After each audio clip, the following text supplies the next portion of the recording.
చాలామందికి కృష్ణుడి మీద ఉన్నటువంటి అభిమానంతో ఆయన రూపాన్ని తలిచేలా విగ్రహాలు ప్రతిష్ఠిస్తుంటారు. అయితే ఇప్పుడే ఈ వివాదం రాజుకుంది. ప్రధానంగా గుంటూరు జిల్లాకు సంబంధించి ఒక దగ్గర శ్రీకృష్ణుడి విగ్రహం సీనియర్ ఎన్టీఆర్కి పోలి ఉండడంతో ఈ వివాదం తెరలేపింది. అయితే అసలు దేవుళ్ళ విగ్రహాలు సినిమా యాక్టర్లతో పోలి ఉండొచ్చా లేదా అనే అంశం గురించి మనతో కులంకుషంగా వివరించడానికి సినీ మరియు రాజకీయ విశ్లేషకుడు దాసు విజ్ఞాన్ గారు ఉన్నారు. ఆయనతో మాట్లాడదాం.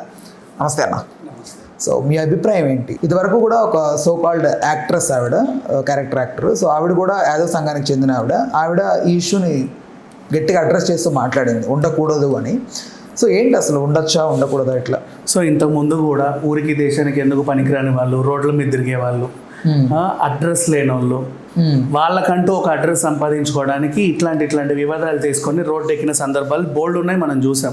అది కూడా ఆయన శతదినోత్సవానికి ఓ రోజు అటు ఓ రోజు ఇటుగా వేడుక చేసుకుందాం అనుకున్న సిచ్యువేషన్ని మాత్రమే టార్గెట్ చేశారు. పైగా కర్మ ఏంటంటే ఆ ఇన్సిడెంట్ వల్ల ఇప్పటి వరకు జూనియర్ ఎన్టీఆర్ని కలుపుకోలేకపోతున్నారు. ఎందుకంటే అక్కడ అది ఖమ్మంలో ఆ విగ్రహాన్ని లాంచ్ చేసేదే జూనియర్ ఎన్టీఆర్ కాబట్టి. సరే, వాట్ ఎవర్, అది అయిపోయింది. ఇక అసలు విషయంలోకి వస్తే యాదవ సంఘాలు ఎందుకో గుంటూరులో గొడవ జరిగింది, మళ్ళీ రిపీట్ అయింది ఆఫ్టర్ లాంగ్ టైం. ఎందుకు రిపీట్ అయింది? శ్రీకృష్ణుడి వేషంతో ఉన్న ఎన్టీఆర్ గారి విగ్రహాన్ని వాళ్ళు అపోజ్ చేస్తున్నారు. అంతే కదా వివాదం? కరెక్ట్. శ్రీకృష్ణుడు మొహం ఎలా ఉంటుందో చెప్పు నాకు ఒకసారి. పోనీ యాదవ సంఘాలైనా ఎవరినైనా చెప్పమని, ఐఎమ్ రెడీ టు డిబేట్. శ్రీకృష్ణుడి మొహం ఎలా ఉంటుంది, ఏ రూపంలో ఉంటుంది అంటే వాళ్ళది ఏంటంటే ఇలాగే ఉంటుందని మీరు ఎలా జడ్జ్ చేస్తారంటారు వాళ్ళు. That's what I'm telling. అక్కడ దాకా వస్తా, అక్కడ దాకా వెళ్దాం మనం. ఫస్ట్ శ్రీకృష్ణుడి రూపం ఎలా ఉంటుంది? రవివర్మ గారి పెయింటింగ్స్ లో ఒక మొహం ఉంటుంది, ఇంకో దగ్గర ఇంకో మొహం ఉంటుంది. 100 గుళ్ళు తిరిగితే ఒక్కో విగ్రహం ఒక్కొక్క రూపంలో ఉంటుంది. 100 పెయింటింగ్లు కొంటే ఒక్కో పెయింటింగ్ లో ఒక్కొక్క రూపం ఉంటుంది. కరెక్ట్, అవునా? అందులో ఏది శ్రీకృష్ణుడి అసలు మొహం? ఆ 100 మొహాల్లో ఒకటి ఎన్టీఆర్ గారి మొహం. ఆ 100 మొహాలకి జీవం లేదు కాబట్టి మీకు అభ్యంతరం లేదు. ఈ ఎన్టీఆర్ రూపంతో పోలిన దానికి ఒక జీవం ఉండి అది ఒక మనిషిని రిప్రజెంట్ చేస్తుంది కాబట్టి మీకు అభ్యంతరం వచ్చింది. అంతేగా? అంతే కదా. అదే, దీనికి ఒక రూపం ఉంది, ఒక మనిషి రూపం. అది ఆ మనిషి ఎవరు అంటే కనబడుతున్నాడు ఎక్కడ పడితే అక్కడ, ఒక్కొక్క దగ్గర ఒక్కో రూపంలో కనిపిస్తాడు. ఓ దగ్గర రాజకీయ నాయకుడిలా కనబడతాడు, ఓ దగ్గర ఇలా ఉంటాడు, ఇంకో దగ్గర ఇంకోలా ఉంటాడు, ఓ దగ్గర మేజర్ చంద్రకాంత్ అయి ఉంటాడు, ఓ దగ్గర అల్లూరి సీతారామరాజు అయి ఉంటాడు, ఓ దగ్గర రాముడు అయి ఉంటాడు, ఇంకో దగ్గర కర్ణుడు అయి ఉంటాడు.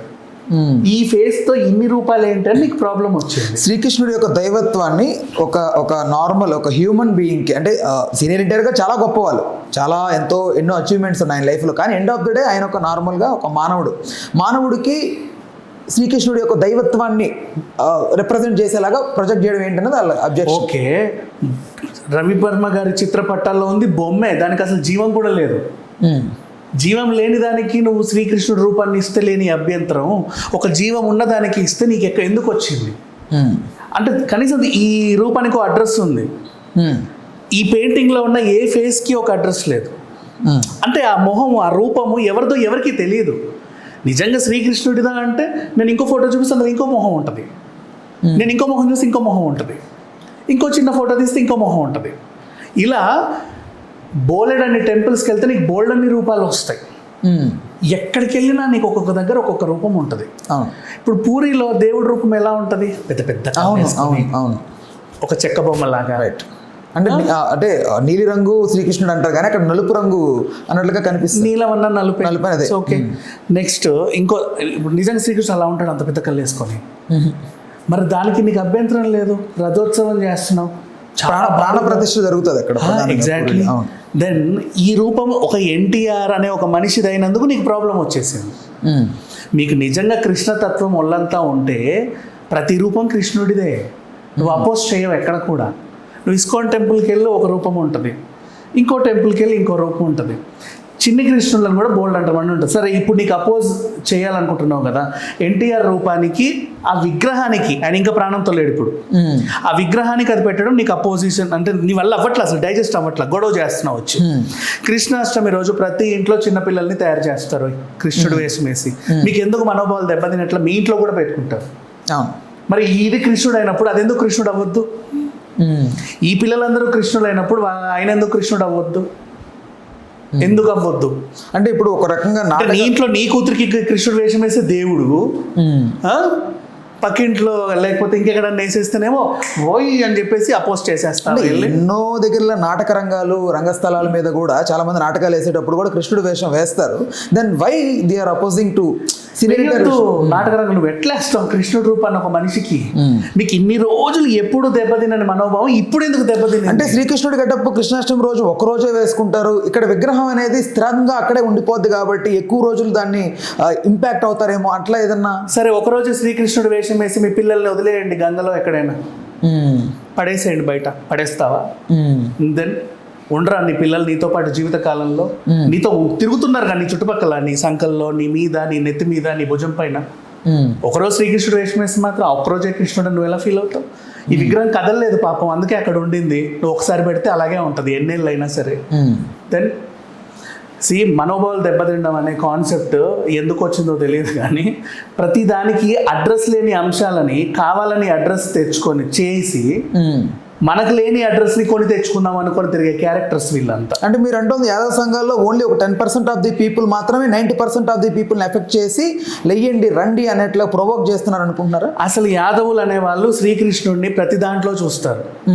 ఆవులో చూస్తారు, పువ్వులో చూస్తారు, నెయ్యిలో చూస్తారు, ఇంట్లో ఉన్న చిత్రపటంలో చూస్తారు, లోకమే కృష్ణతత్వం, తినే అన్నంలో చూస్తారు, తీసుకునే తీర్థంలో చూస్తారు, వాళ్ళు చేసే స్నానంలో చూస్తారు, అన్నింటిలో చూస్తారు, ప్రతి ముద్దలో చూస్తారు.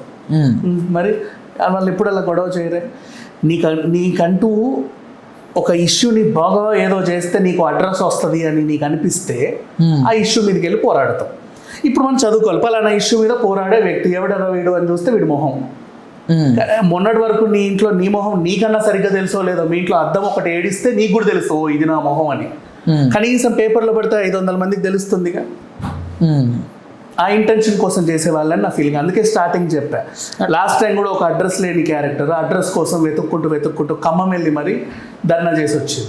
అంటే ఇక్కడ దైవత్వాన్ని ఒక కులానికి అంటే మా కులస్తుడు అని ఒక ఓన్ చేసుకోవడం ఇది ఎంతవరకు అంటే చాలామంది. అండ్ మీకు తెలుగు చలనచిత్రం, తెలుగు అనే కాదు ఏ భాష అయినా సరే, చలనచిత్రం ద మోషన్ పిక్చర్ వచ్చిన తర్వాతే మనుషులు ఎవరో తెలుస్తుంది, దేవుళ్ళు ఎవరో తెలుస్తుంది, జంతువులు ఎలా ఉంటాయో తెలుస్తున్నాయి.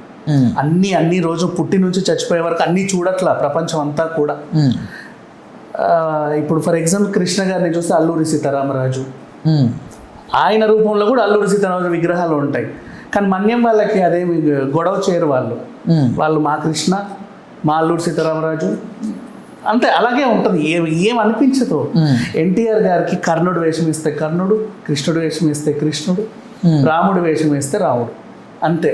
వీళ్ళంతా ఆర్టిస్టులు, కళాకారులు. నువ్వు కళని గనక ఎప్పుడైనా ఇష్టపడితే, కళల పట్ల నీకు కూడా కొంచెం కొద్దో గొప్ప ఇంట్రెస్ట్ ఉంటే నీకు ఇవన్నీ నచ్చుతాయి. అండ్ ఈ కళలు ఎలాగైతే నచ్చుతున్నాయో, ఒకప్పుడు ఫోటోలు మాత్రమే డ్యాన్స్ ఆడేవి, తోలు బొమ్మలాట. ఆ ఫోటోలు ఎక్కడి నుంచి వచ్చాయి అంటే పటాల నుంచి, చిత్రపటాల నుంచి. ఆ చిత్రపటాలు కూడా ఎవరో గీసిందే. ఆయన దగ్గరుండి ఇట్లా కృష్ణుని చూసి ముక్కు మూతి కళ్ళు అన్ని వేళ ఒక సాత్విక రూపాన్ని ఊహించుకొని సాత్వికంగా ఉండేలా. కళ్ళు చూస్తే సాత్వికం, ముక్కు చూస్తే సాత్వికం, చెంపలు సాత్వికం.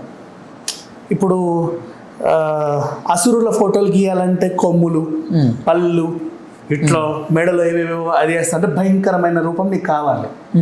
సురులు దేవతల రూపాలు, నువ్వు ఇంద్రుడిని గీసినా, బ్రహ్మదేవుని గీసినా, విష్ణు మహాదేవుని ఏ రూపం గీసినా, వరాహ అవతారం లేకపోతే మొన్న చూసాంగా నరసింహ అవతారం, వాటిలో కూడా నీకు సాత్వికమే కనపడుతుంది. అట్లా కొన్ని సాత్విక రూపాలను వాళ్ళు తయారు చేశారు. ఆ సాత్విక రూపాలను కొంతమంది కళాకారులు ప్రదర్శించి కృష్ణుడు అంటే ఇలాగే ఉంటాడేమో, రాముడు అంటే ఇలాగే ఉంటాడేమో, ఓహో రామాయణం ఇలా ఉంటుందేమో అని వాళ్ళకి చూపించారు. హనుమంతుని రూపం ఇలా ఉంటుంది అంతే. ఇప్పుడు మనుషులకు మనకు బాగా డెవలప్ అయిపోయాం కదా, ప్రతి దాంట్లో వేలు పెట్టడానికి ప్రతి ఒక్కరు ముందుకొచ్చి ఏదేదో గొడవలు చేస్తున్నారు.